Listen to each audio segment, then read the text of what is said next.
Joining us now at the World Export Development Forum at Ulaanbaatar in Mongolia is Professor De Kai from the University of California, Berkeley. He's an authority in artificial intelligence and is one of the pioneers who actually evolved AI for tools like Google Translate in the past. Professor, thank you very much for your time. Pleasure to be here. My first question is, with AI tools like GPT, Chat GPT and other such things, there's a worry that many could lose jobs and in course of time, AI could take over everything.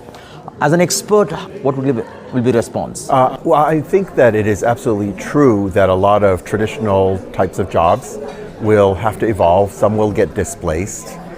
We saw this previously with the Industrial Revolution, and the AI revolution is definitely even more disruptive than the Industrial Revolution was. So I think we're heading into a time of transition, and it is absolutely critical for us to be aware of several things. One, with these new tools, how does that amplify the productivity of existing workers? And so, for example, a human worker without Chat GPT is maybe only going to be able to handle so much email a day, only so many reports a day. But if they learn to use large language models, they could probably improve their productivity by several times. Now, we're still in an era today where you need a human to be checking, because it's very important to understand that large language models today do not have a belief system. Anyone who's played with them knows you can very easily get it with one prompt, you can get it to flip its opinion 180 degrees in the opposite direction. It doesn't know. And so, it's going to be a step-by-step process where the tools have become more powerful. We still need humans today. If we fast forward a few years, AI will evolve, and they will acquire belief systems and check what they're saying more accurately. And at that point, the human jobs will again evolve. And so it is important for us as a society to be thinking ahead and planning for this. Number one, how do we get existing workers to make best use of the tools to amplify their own productivity? Number two, how do we actually anticipate the need to help workers to learn how to move toward the future eras where the tools have changed? And so there's a lot of education, a lot of training needed. Third, how do we actually improve the distribution of the wealth gains, the revenue gains from this, so that we don't leave anybody behind? And these are questions that we're going to have to grapple with as societies. And we need to do that before rather than after it's too late. In terms of concrete numbers, how destructive can this be in the years to come? And what are the new breed of jobs we are looking at now? This is going to be a question that changes from year to year. I think one of the things people who don't come from AI research and development are probably still not quite aware of, that right now people are very fascinated and surprised by what the large language models like Chat GPT can do. But in AI research, we've already been working with those kinds of models, transformer models, for 5 years. And in the research labs, already many things are being done that would obsolete the kinds of large language models that we see in public right now. And so next year, it's going to look very different from right now. And all the thinking will have to be rapidly updated. And those kinds of things are going to be happening faster and faster and faster in the coming years because of the exponential rate of progress on the development of AIs now. Any numbers you can give? What number of jobs could be lost? The calculations today that you've been seeing are based on assumptions that are being outdated almost as fast as the estimates are being given. And this is the problem when you have, on the one hand, people who are working in policy and the socioeconomic side who don't understand what's coming from the tech side. And so what we're seeing right now is that there are regulations being written just since January for the large language models and the foundation models, but they're already going to be obsolete by next year. And as are the numbers, the estimates. I think what is most important to realize is almost no area of human work is going to be left untouched. We've never seen anything like that in a million years of human evolution, and we better be ready to shift our mindsets, our cultures, the way we construct the socioeconomic system. What we need to do is get ready to do a shift faster than we have ever done. Can you give us a sneak peek into AI examples which we are yet to see but in the lab right now, and how in key areas this could change? Today, large language models, they take millions, dozens of millions of dollars to train one single time. And they're trained on huge amounts of data. They're trained on 10% of the entire text on the internet, for example. And of course, that's very expensive, and it requires a huge amount of compute power. And this is why we call them large language models. But, AI is not just about large language models. AI, like physics, is a field of scientific inquiry where we're improving the models all the time. And doesn't stay static. And one thing that's important to realize is that AI is not just big and dumb the way these large language models are. True intelligence is small and smart, like your little child that does not train on 10% of everything on the internet, right? And so the AIs that are being developed in the labs right now are much, much smaller. They're much faster to train. They're much more efficient. They're more accurate at learning to generalize. In other words, they behave much more like a human, right? If you look at what Chat GPT and other large language models do today, it's often frequently hilarious, right? It surprises us with how good it can be, and it surprises us with how bad it can be, the kinds of mistakes and the inaccuracies. And the AIs that are coming are not going to suffer from those shortfalls. Today, they sometimes surprise us with, that was a very good answer, and it might seem creative to us, but much of the time that's because it's regurgitating something that it trained on that a human had written, but we're just not aware that a human wrote that. Right. So at least like the AI is being creative. That's also going to change in the near future as computational creativity, creative AIs that are actually truly being creative in ways that today's AIs are not. That is also coming very rapidly. In the fields of medicine? Oh, absolutely. We're already seeing lots of applications in medicine. Already years ago, radiologists were saying how the AIs could spot things that humans could not spot. This is only going to accelerate, and it's going to be in all sorts of areas, including drug discovery, as well as diagnosis, as well as just having massive amounts of consolidated databases that help us advance medical science at a scale that, if you're just relying on manual human research or labor, would not be possible. How do we transition people, employees who are not yet AI savvy yet in terms of acquiring these skills? Education, education, education. I'm a lifelong educator, professor. I'm actually second generation, well, I'm actually fourth generation, depending on how you count. And I think if there's one thing that we've seen, the biggest boon to helping places develop quickly is excellent education infrastructure. And especially in the era of AI, where so many of the traditional assumptions that we make about society, about economics, about the labor market, and so forth, are being invalidated by AI. We have to emphasize training. And I think one of the things that we've seen is that these technologies are also very much able to help us amplify, accelerate the effectiveness of education, right? Online education has taken off. AI can be applied to education in ways that we are absolutely going to need to deal with the scale of this problem. Right. Now, should AI be taught quite early in schools itself instead of waiting for them to get into college?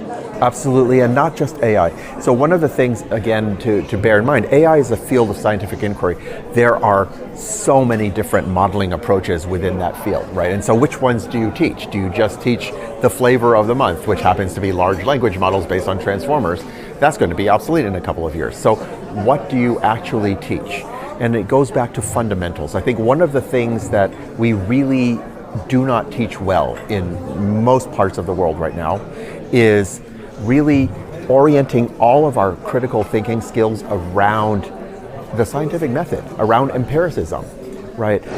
We teach things that are rote, like here's how you do the multiplication tables, here's how you do, algebra, and so forth. What we need to be teaching is modeling skills, because that is actually what AI is. AI, just like human brains, is about modeling the world.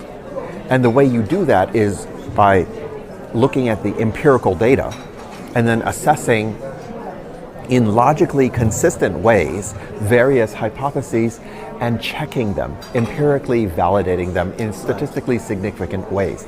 If we can teach the entire world's population of children from the time that they are 7 years old, which is when my dad, the theoretical physicist, first taught me probability theory and statistics, that more than anything would help our world to become not only aware of what AI does, which is sort of automated discovery and learning that is empirically driven, but also to understand our own world in a much healthier way and compensate for a lot of the unconscious cognitive biases that we have. Younger generation already suffers from attention span. With tools like Chat GPT, do you think the amount of even the less reading they do now will come down drastically? And is there a worry that 10 years down the line, we could see a generation less informed, less knowledgeable?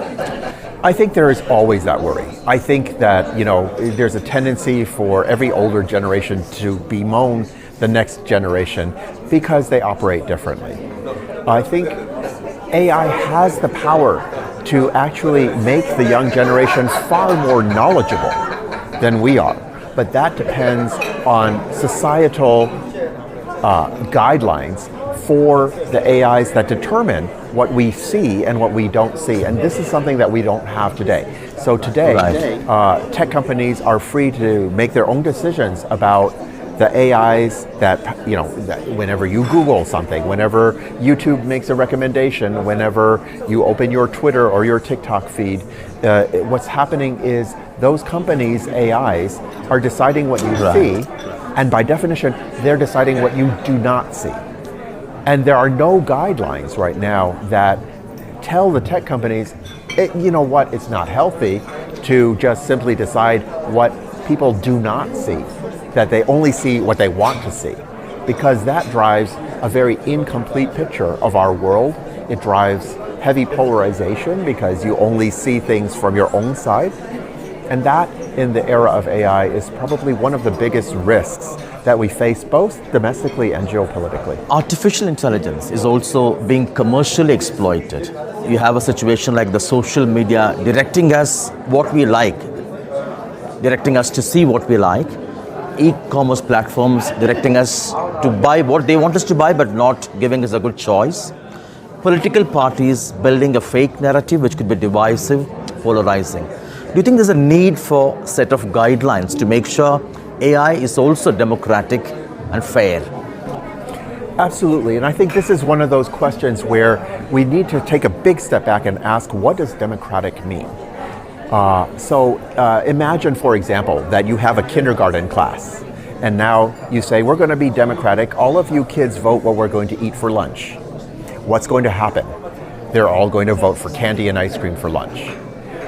Is this healthy? Yeah, not really. Is it democratic? Yes. And I think what we don't realize is that we as adults are all, as a result of a million years of evolution, we all have hundreds of extremely well-documented cognitive biases that we are unconscious of. It's the big Achilles heel in the way the human mind works. And the AIs have gotten extremely good at targeting those unconscious biases. And the insidious thing is that we are unconscious of it. And so when the AIs decide what we don't see, we never recognize that because we don't know what we don't know. And that is incompatible with a sustainable, functional democracy, because if you vote where the only thing you've ever been fed is candy, you will end up with a society that rapidly falls apart. And you will end up with massive polarization. And so if we truly want a functioning democracies, it is imperative that the population has well-rounded views of everything, not just from their own, sort of what my id wants, what I would like to see, but also from many other perspectives. And those regulations today do not exist. We allow the companies that run these big AIs to make their own decisions as profitably as they like. And you know what? If you're feeding kids, you're going to make the most profit feeding them ice cream and candy. Right. There is also a worry that even as AI takes over, universities and colleges across the world, they're not really equipped in terms of faculty expertise and also infrastructure. Absolutely. I think the one thing that we're seeing that is really being starkly revealed with the advent of AIs into public mass consciousness is that our education systems need reform. The way that we assess the students has been traditionally in very rote ways, and of course there's a place to make sure that the students know the basics, but it's not sufficient. I've been saying this for years. We need to be assessing the students based on things that, even if I gave them Chat GPT, it would still assess them properly. In class, the way that they interact, like in person, like how well do they generalize what they've learned? How well have they integrated the concepts that they're supposedly being taught? Those are the kinds of assessments that we need to reorganize. And you know what? The part of the reason why this hasn't been done is habit, but the other part is that it's much more labor intensive for the educators. And so when you think about this question of what do we do with traditional jobs that are being displaced by AIs, well, part of it is, well, perhaps we should invest more in a bigger labor pool to help teach and to help assess, and also apply AIs in ways that help with this more individualized teaching. But do colleges and universities have enough expertise to teach AI across the world? In some departments they do, in many departments they do not. And it's not just the colleges and the universities, it's also, of course, the secondary and the primary schools. We're entering an era where you really need to be, raising our human children to understand how to use these technologies from the time that they're a child. And this is, again, something that's evolving so fast that we don't even have time to retrain the educators. And so what the AI revolution is doing is showing up our weaknesses in how fast our education systems can adapt to the changing technology. What's the intervention required? We really need to take a huge step back and think about the education system. We need massive education reform. The traditional ways, incremental evolution of the traditional ways is not going to keep pace with AI. Also, Professor, what's your message for job seekers, youngsters who are in colleges now who are worried about AI? For the students, learn as much as you can. Play with all of the technologies. Ask yourselves, where are the weaknesses? If you're using ChatGPT to get an answer, ask yourself, what is ChatGPT not telling me? And then challenge yourself to go find out what it did not tell you. Don't just take answers for granted, because you remember, you're letting an algorithm decide what to censor from your view. And that is not compatible with a functioning democracy. Professor De Kai, thank you so much for your time. It was a pleasure meeting you. That was Professor De Kai talking to us at Ulaanbaatar with Suresh, Sam Daniel, for NDTV.